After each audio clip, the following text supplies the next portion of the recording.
Hi everybody, Dean here from the NS Stick channel, and I just recently put up a video of the MOD Duo, and it was just an overview but didn't do any sounds of it. So I thought I would put out a video of what my pedal board looks like. Of course you can have as many pedal boards as you want, pretty much, but I'll show you what my baseline or my basic pedal board is like, I guess, kind of what I would start with, and I guess it would be kind of my live setup. So when I go to play somewhere, or if I'm going to just play out, this would have my tones. And so anyway, I just wanted to do this. There's a lot of stuff in my pedal board, so it might take a bit, but you might find it interesting. I do a lot of blending and combining of signals. So let's check it out. I have it up on the screen now. Alright, so as I talked about before, the inputs are over here on the left, and goes left to right. And so I have up here I have the bass side is number 1, and melody side comes in number 2. I don't have any MIDI on this right now, so I'm just going straight like that.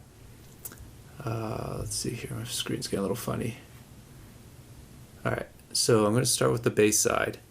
The bass side, and actually on both sides, I start with it's a gate, so it's just kind of clamping down a little bit. It's a soft gate, so it doesn't have a lot of, it's not cutting everything out, but quite a bit. I just find that there's just some noise when you're playing one side or the other only. There's just sometimes a little rumble, or just some noises that come through, some extra vibrations in the string. So I just kind of tame that with this. So from there, I basically go into 3 different signal paths. I'm going to start with the middle one here, because this is my direct signal, and I have it going into a compressor here. It's actually a pretty, it's a hard limit, so it's just going to be just capping off that sound at a certain level, doesn't let it go through any further or get any louder. I do that because the low end on this can be pretty loud, but I'd like that low end to be very consistent, so that's why I put that there. So that's just my direct sound. So let me play, actually, let's see here. So I'm going to unplug a couple things, and so you'll hear, so I want to keep that one, unplug this one. So this is my direct bass sound.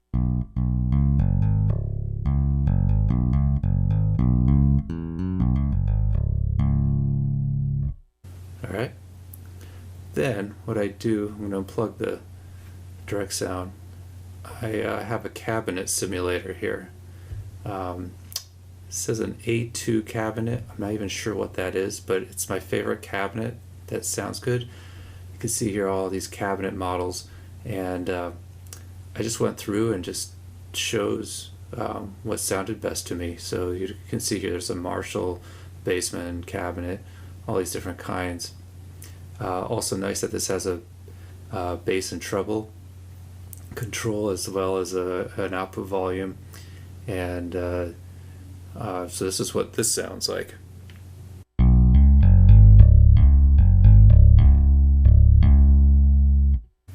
It's a pretty solid sound. It sounds pretty nice on its own.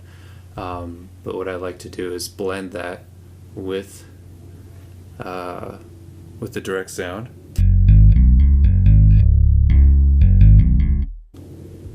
Okay, so I'm going to unplug that direct sound again.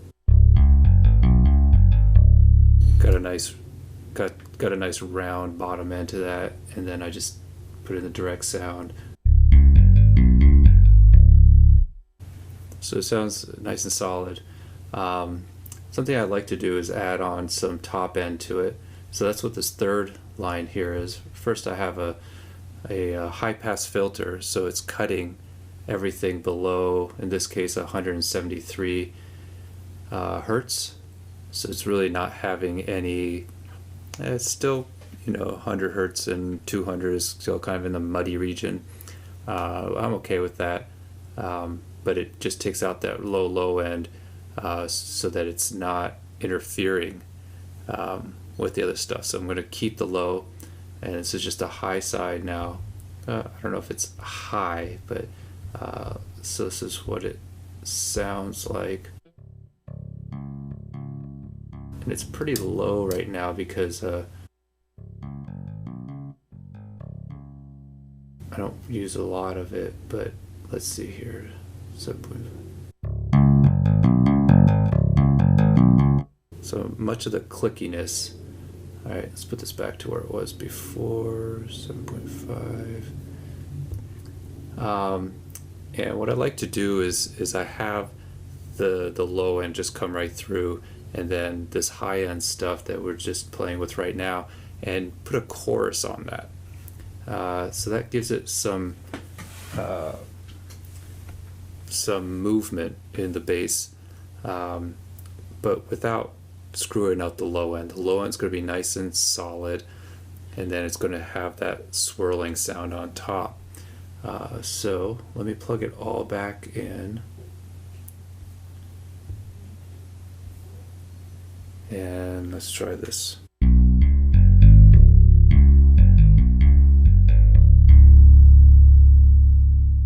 And I have this gain plugin for adjusting that top end, so I can add and remove some too. So I'm going to try that.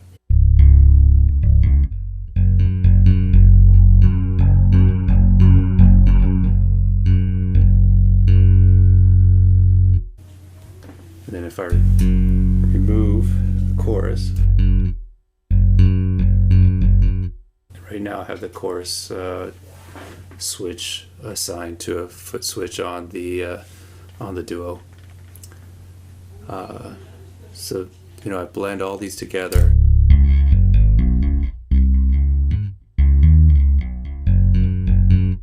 To get a nice bass sound. I really like that. And you know, it depends. Sometimes I don't want that chorus, so I'll turn it off and just make it a nice solid line. Or I want more top end, I would turn up the gain on that top end part. The low end, I like it pretty solid and consistent, so I don't really play around with that much. And with the limiter, it stays really nice.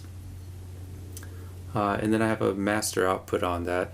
It's just another gain plugin, and I have it assigned the knob of here. You can see I can't change it. It's assigned to a knob on the Duo. And then the output of that goes to both the left and right side outputs. So that's it. So that's my bass side. So I blend pretty much 3 different kinds of signals together, and then going out.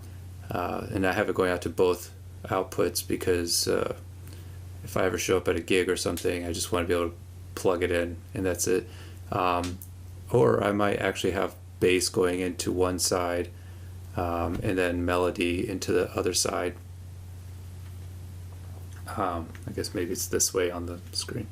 Anyway, outputs, I might split the bass and melody sides so that the front of house can mix it, or or I'll have both going to both so that I'll blend it on my own. Just depends on what the circumstances are. But I would save these pedal boards with different names like out both or bass melody split. So the melody side, I start with again with a soft gate, so that just taking out some of that miscellaneous noises. Then now I have basically 2 different kinds of melody side tones, and then I blend the 2 together. so I have a clean tone and a dirty tone, let's say, or a distorted tone. So my clean tone right now sounds like this.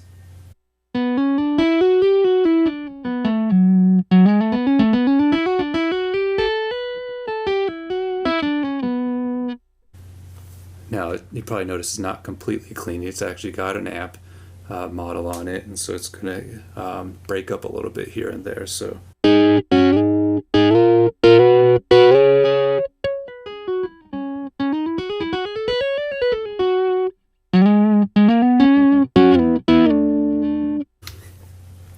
that's my clean tone.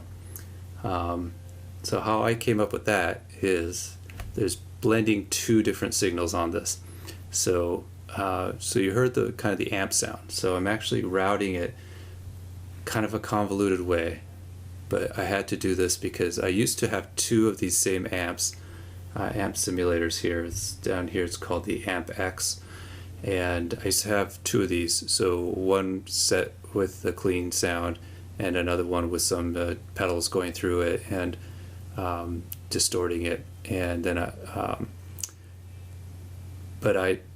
these plugins use a lot of CPU, so I've had to come up with a creative option.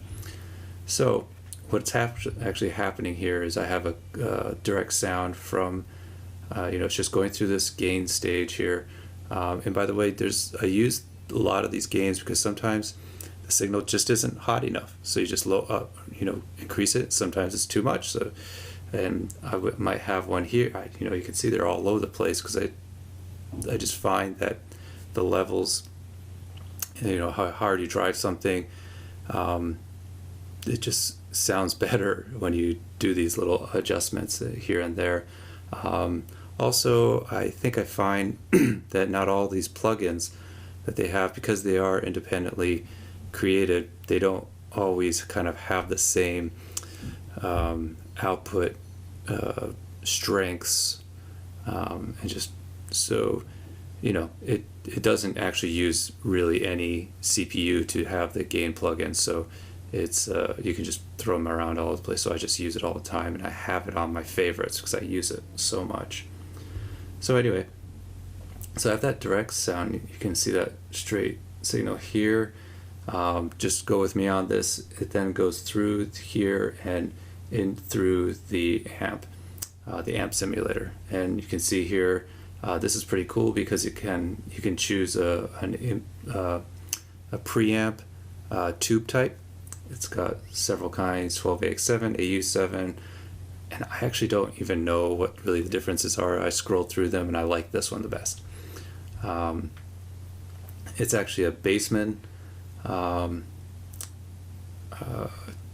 type of preamp.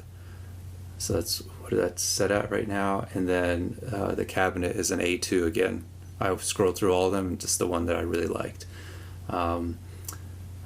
So that's the amp tone. So if I disconnect this other blend, this is just the amp.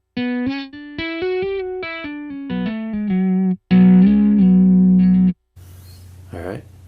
And then I also have I'm going to unplug that one, and I have a clean tone, but it's not really. What I have here is actually this brown pedal here is actually a cabinet simulator. It's got all kinds of they're called mega Wookiees and twins and Tweedies. I don't even know what they all stand for, but I went for this mega Wookie 936. I just scrolled through and it sounded the best. The reason I like using cap sims is because it just adds a little more, I think, audio-ness to it. Does that make sense? It's more of a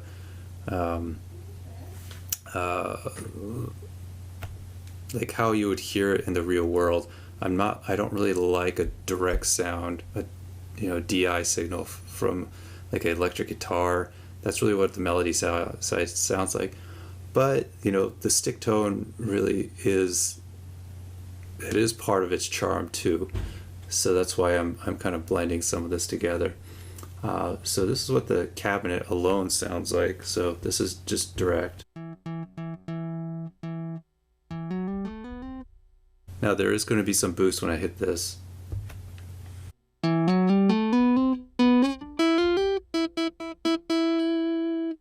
So let me actually 14.25, so down to 0.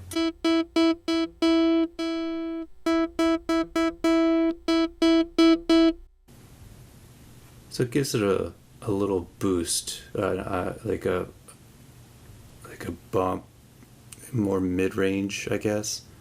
And it, to me, just sounds better, you know. Also, this thing bumps up the gain a bit, and I don't know why. I probably didn't even have to put this other pedal here, maybe, but for some reason it worked out best that way. And then, well, I'll kind of get back to this pedal. Well, actually, so this is a low pass filter. So what that means is it's cutting the highs and keeping the lows. And the stick has a very distinctive top end to it. So it's like ding, ding, ding, ding. You know, it's got this really tinny top end.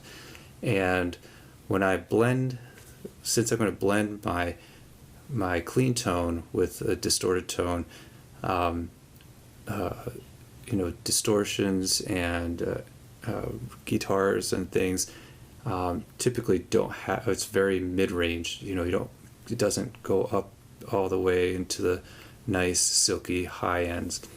And so I found that the problem mixing like a direct sound with that high end and a very mid-range sounding thing is that it just sounds too separate, and it just did not sit well with me. So I use a high pass filter, I'm sorry, a low pass filter. So this is before it.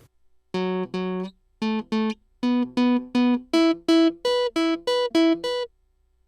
I'm going to turn it on. Turn it off again. On. So it really takes the brightness away. You know, you can do this many different ways. You can just use an EQ. There's EQ plugins in here too, and you know, select where you want to do it. But I just really wanted to just get rid of it. I was just like, you know, forget it, just get rid of it. So the neat thing with this plugin is it has a 3-level filter. Number 1 being the slow, the least steep, I guess. Number 3 being the steepest, so it cuts off very drastically. And this one, number 1, is more gradual. So I like that. So just take it as it is, but to me it sounded great. So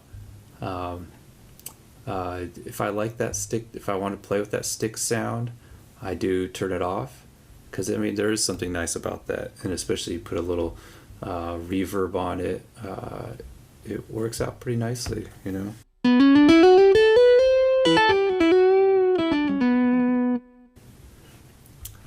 So I'll turn the reverb back off. So that's my clean tone. So here it is again.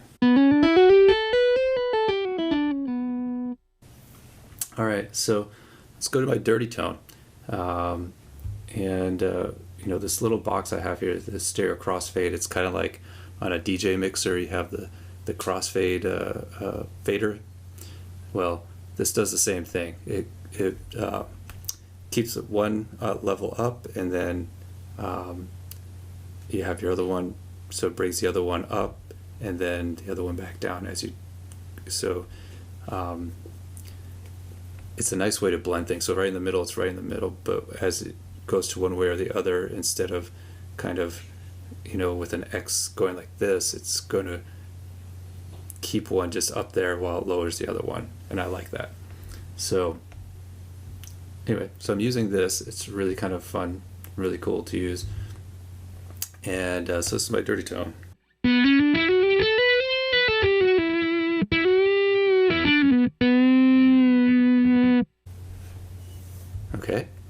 So right now what's happening is it's going through all these pedals, and because the crossfade's set to here, it's going to take that and out of there and through the amp again. So it's the same amp. So basically now I'm blending the direct tone with the pedals that I have set up for distortions. So what I'll do is I'll turn off these pedals, so you should just hear the kind of clean tone. A little bit of breakup. Alright, so the first pedal I have in line here is the Tube Screamer. You know, it's just a great pedal. So back off, turn it on.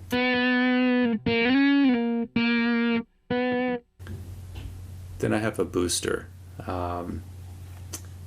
There's all kinds of boosters, and this one has, I think, a sound of its own.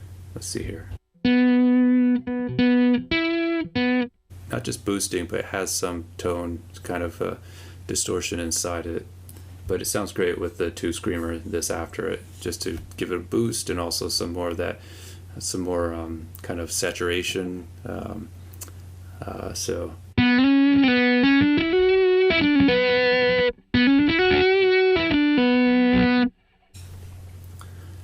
Sounds pretty good, but there was just a little bit of it that I wasn't too happy about. Just one frequency that I thought poked through too much. So there's this parametric EQ. It doesn't look too parametric when you see it in the pedal form, but once you open it up, you can see here, you know, your low frequency selection, low gain, and then the low frequency gain here. The Q, if you're not familiar with Q is kind of like the how steep the cut or boost will be, and so which way is it? A higher Q is steeper, I think, pointier, and then the lower Q is more of a rounded. So if you boost there, you're going to boost up a lot more.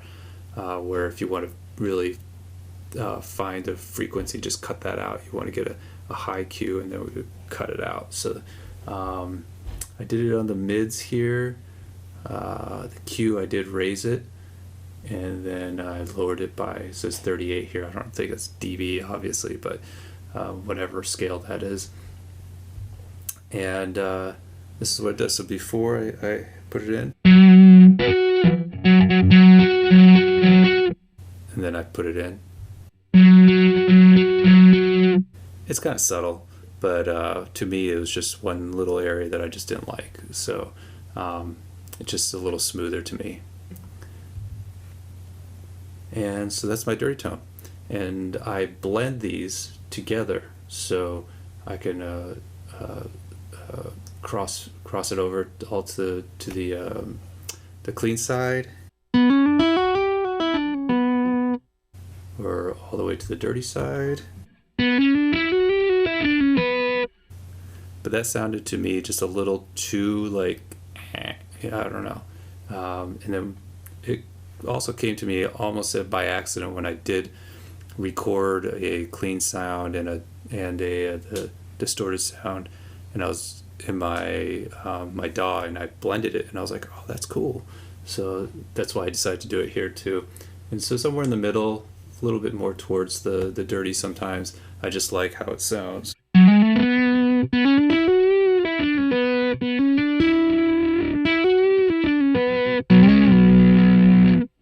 So a little bit of clean in there, which is nice, and then that mixed in with that dirty sound, I think really kind of makes it real nice. I'm going to take that low pass filter off, and maybe you'll hear it. If you don't have a good set of speakers or have these headphones on, it's really hard to hear, but when you do hear it, it's just, to me, it's just so annoying. So this is what it sounds like.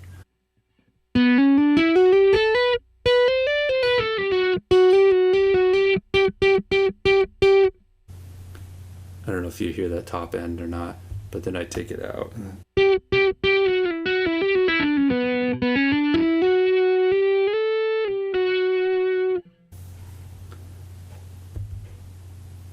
so far that's my melody tone. And then there's this whole bunch of cables and things. One other thing that I do put on after everything is a high pass filter. What this is doing is pretty much cutting off, again, I have it on a low slope, and it's cutting everything below 112 hertz.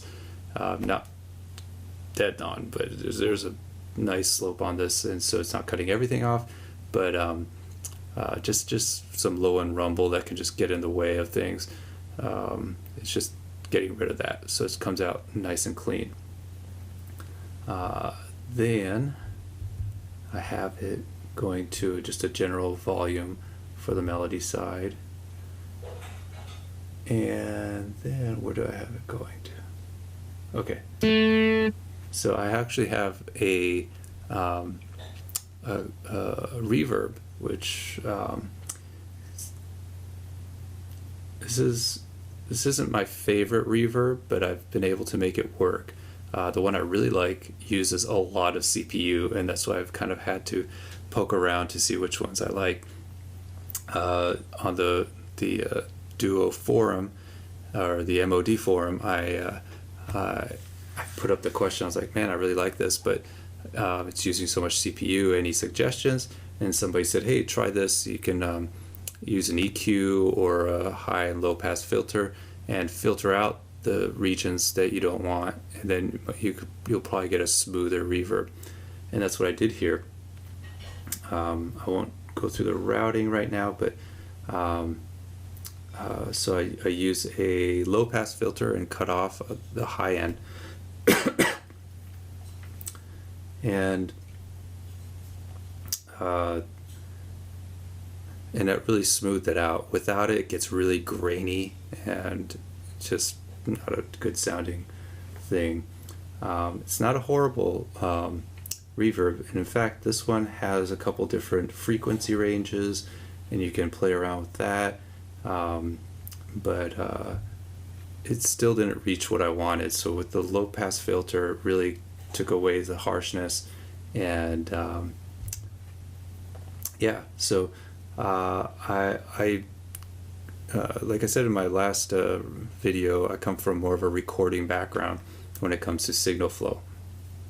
And in a standard pedal board, you would have like your guitar, or your whole chain, and then plugged into a reverb, just straight through it. And typically there's like a mix knob, so it's either all the way wet or all the way dry. And then you just kind of dial in what you want. The problem with that is if you get it to where you like it, and then you say, oh, you know what, I don't want the reverb anymore, and I cut the reverb, a lot of times your direct signal level would suddenly either go up or down. It's not consistent. The reason for that is, let's say this is your dry signal, and so actually it goes this way. So it's your dry signal, and as soon as you make it more wet, it's going to cut down on your dry signal and then increase the wet signal, right? And so if it's going to be more wet, then you're decreasing level. So it might not work out that great, but thank goodness to the routability of this thing that I can just create my own way of doing it. So from all my blending and everything goes through here, I have it directly going out to the outputs left and right.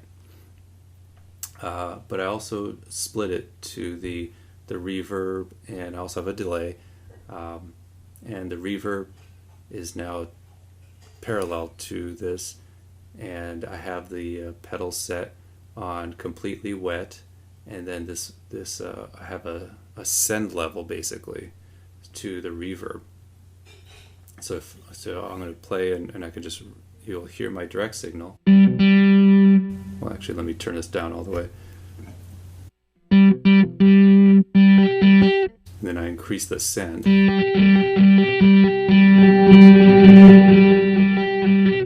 Now you probably heard some distortion there. It's because it's actually overloading the plugin. But so I like, It's a nice, it's a longer reverb tail. It just gives a lot of space around the sound, because I like to play a lot of kind of guitar ballad type of stuff. So it's kind of my go-to. So there's that. And then I also do the same kind of routing to a delay. So that's just a delay. Let's see if we get to it. There we go. Again, I have a gain plugin as a send level to the delay and out. This one's just a regular delay. You can actually set left and right different times and everything. But it's a pretty standard one. There's another plugin I really like, which I'll probably change it later, which is actually uses BPM, and you can use the tap tempo on the pedal to tap it. One of the upcoming updates that they're doing is a global BPM, so you can like set your song, and you don't have, like, if you have multiple things that are different BPMs, then you can just kind of change the global and it'll go to that. So pretty cool stuff that they're doing. But for now, they have a one that works with the tap delay, which is actually this one right here. Really cool. And what I like to do is set it at quarter notes and dotted eighths, and the blend of that just sounds really nice. And I don't use it really as much of an effect as far as, like, you know, hearing multiple sounds, like distinct things, but I like to use it to kind of fill out the sound.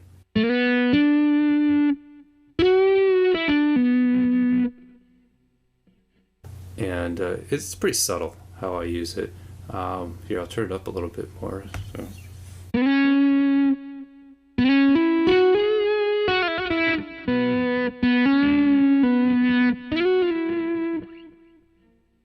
Cool, right?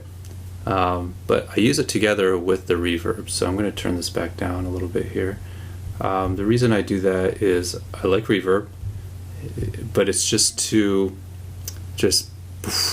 you know, it's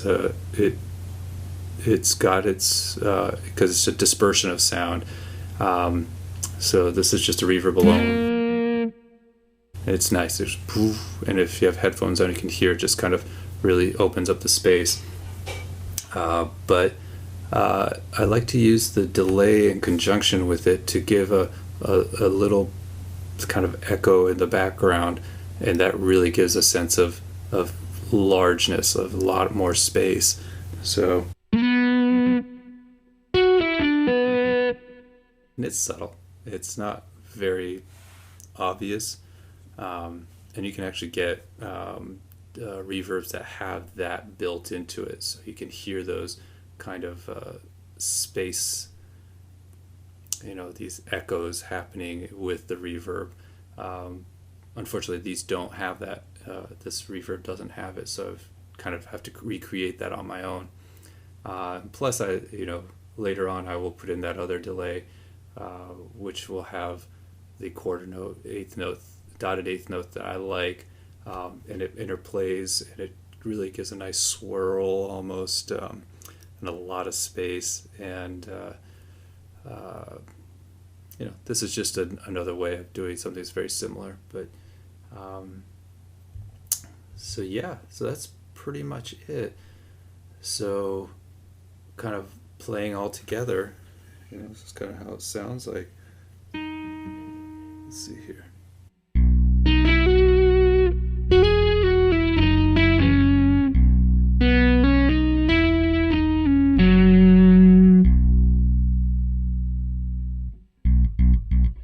I might actually want a little more clean. I don't know.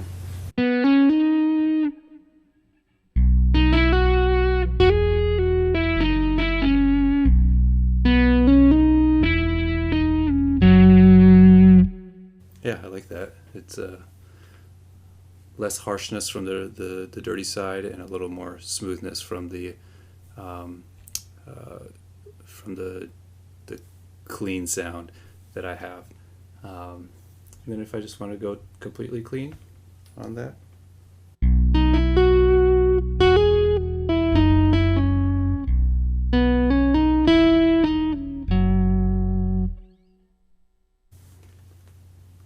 So yeah, that's kind of what I've got going. And I've set up just strategic things right now. On the bass side, my chorus on off switch is on the assigned to a foot switch. I assign the bass master out and the melody side out on knobs. I'll also assign the crossfade. Actually, what I want to do with that is put it onto an expression pedal, so I can adjust that while I'm playing. And then let's see. And I'll probably also put reverb and delay levels also available on the knobs, so that I can adjust that in real time. And then once I have that other delay with the BPM tap tempo capability, I will have the other foot switch assigned to BPM. And then as soon as they come out with all the other switches, I do use a Keith McMillan soft step. I have the first one, it's the older one, but that works just as well. Just plug the USB right in and then assign those onto it.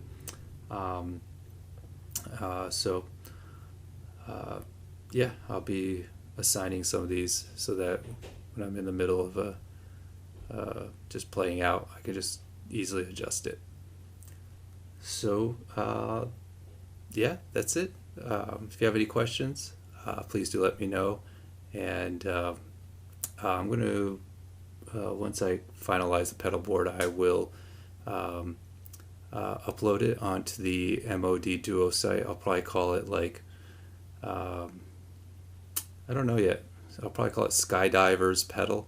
If those of you who know me on Stickist, my handle is Skydiver, and it's the same for the MOD forum. So look up Skydiver, and that's my handle.